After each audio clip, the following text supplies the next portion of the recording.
The role of my family is very important for me because there was I'm sorry. Tampulan ng tukso ngayon ang kontrobersyal na question and answer portion sa Binibining Pilipinas, kung saan ginagaya na ang mali-maling grammar ni Janina San Miguel na itinanghal na Binibining Pilipinas World. Laman na rin ito ng YouTube at iba pang internet sites.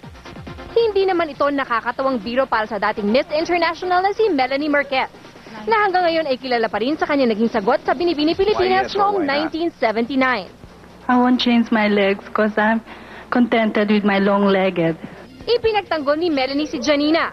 Naiintindihan daw niya ang nadamang kaba at pressure ni Janina sa pagsagot sa pageant. Di naman nagustuhan ni Melanie ang pagkukumpara sa kanya kay Janina, na sinasabing susunod na Melanie Marquez.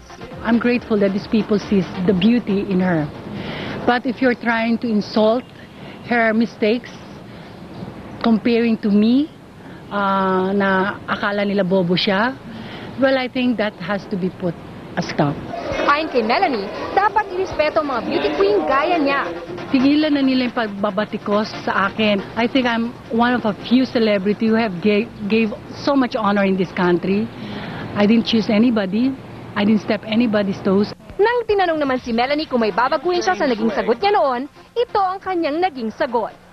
No, I don't. I won't. Why? Because the answer I have said